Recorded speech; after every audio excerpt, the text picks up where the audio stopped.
AITA for telling my roommate's boyfriend he needs to get out. Story 2. AITA for yelling at my mom because she refuses to call my son by his name. AITA for getting a tattoo that says "rot in hell" over my ex-wife's name.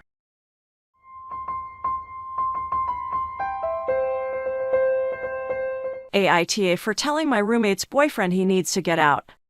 I, 20 female, just got a new roommate, 22 female, who is subletting the other room in a 2BR 1BR apartment. She moved in a week and a half ago. The day before she moved in, she texted me notifying me that she would be there in the AM and asked if her BF 30 male could stay with us for like 2 weeks until his apartment was ready. She made it sound like he already had an apartment and it just needed maintenance like paint, plumbing or something. She claimed he works a lot and would be there to sleep. Untrue, he works normal hours, 4-5 days WK. I kindly told her no BC, a strange man in the app would make me uncomfortable, especially since she is a stranger as well. No response. She arrives the next AM mon. I know her BF stayed the first night BC. I heard them, but I didn't see him. I brushed it off BC. He was helping her move. Next day comes and I get home from class at 2 PM and knock on her door to see if she wants lunch. Her BF answers the door and says roommate left to buy food. I was annoyed that she moved him in without consent and especially that she left him there alone with all my things. When she gets back, she gives me a sob story and I agree to let him stay for 2 weeks. We all get along well, but he doesn't clean up after himself. Example: deep frying food every day and getting grease all over the kitchen, dirty dishes, hair in the sink, shower, peeing on the toilet seat and leaving it up, etc. If I have to pee or get water in the middle of the night,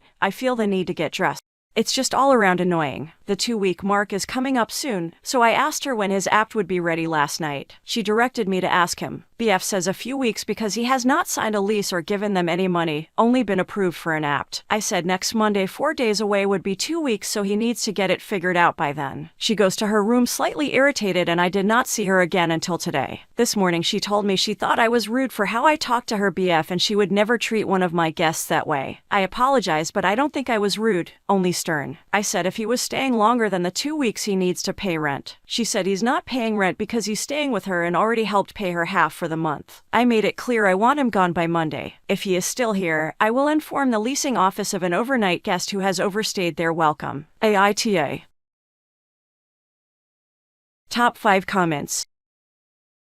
1. NTA. Your new roomie sounds painful and her boyfriend is a deadbeat. Get him out. May make your living situation a little tense, so hope she isn't a long-term sublet. 2. NTA. See if you can get out of the lease now BC. She's breaking contract and it won't get any better. Tell them you fear retaliation. 3. NTA. She's lucky she isn't being kicked out with him. Him paying her half of the rent doesn't count. If you're willing to let him stay for a third of the rent, that's great. She has 3 options. 1. He stays and pays 1/3. 2. She stays and he leaves, or 3. They both leave. No other choices. She can pick. 4. I would love nothing more than to kick them both out and go to the leasing office as soon as possible, but I can't. Her name is on the lease and I would like the next 7 months living together to be peaceful. Also, I cannot afford this place alone and it's really hard to find another roommate in the middle of the semester in a college town. 5. At this point, the boyfriend is no longer a guest. He's an unwelcome and unofficial roommate. If he is leaving a mess, eating your food, using your utilities, etc., he at minimum needs to be paying a 13 of the rent, not 1/2 of her 1/2 of the rent. But in all reality, he was not given permission to stay here and you have the right to have him kicked out. It's possible they are even violating the lease. Some places don't allow guests to stay for over a certain period of time. NTA.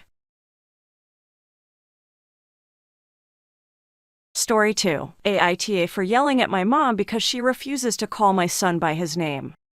So I, 21 female, I'm going to be having a son soon. I'm a FTM and his name has been picked out for a long time. My 46 female mom doesn't like the name because of a TV show, though that's not why the name was chosen, because she thinks I'm obsessed with the show, but it was my 24 male fiance who chose the name. Mom absolutely refuses to acknowledge my son's name and keeps calling him something completely different. She told me she would call him this for the rest of his life and I had no say. Every time I tried to actually say anything about it, she would cut me off and say I'm not calling him insert name, you're just obsessed with that show. You'll change it when he's born anyway. So I yelled at her that she will call my son by his name, no matter what she thinks, as I do not want my son to be confused as to why he is being called a name that isn't legally his. My mom then called me an A and proceeded to tell other family members who also called me an AH, so I'm wondering if I'm being a big AH or am I not. Top 5 comments.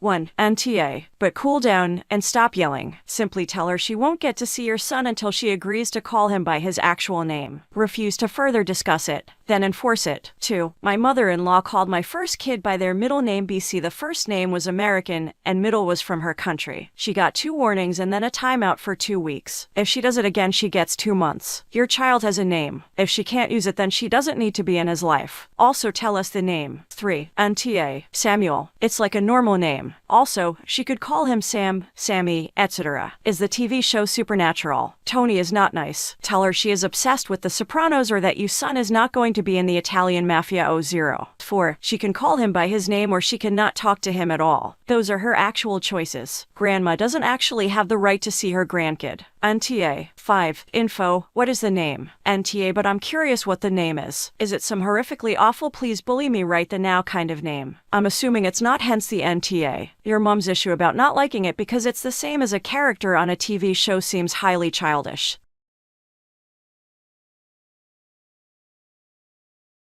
AITA for getting a tattoo that says "Rot in hell" over my ex-wife's name. When me 39 male and my wife 41 female first got married, we got matching tattoos of each other names. Well, recently she cheated on me and we got a divorce. She got her tattoo of my name removed, and I was planning on getting mine removed, but then I got a better idea. I called my tattoo artist and I got a tombstone on her name, and under it, it says "Rot in hell." When I went over to her apartment to pick up my daughter 8 female, she pointed out the work I got on my tattoo. I asked if she liked. She just laughed awkwardly, and that was the end of it for now. Later that night, I'm watching TV with my daughter and my phone start going off like crazy. It was my ex. She was saying how hurtful it was to see what I did to the tattoo and how I should have gotten it removed. I feel kinda bad after talking to her about the tattoo, so was I the e-hole? Top 5 comments.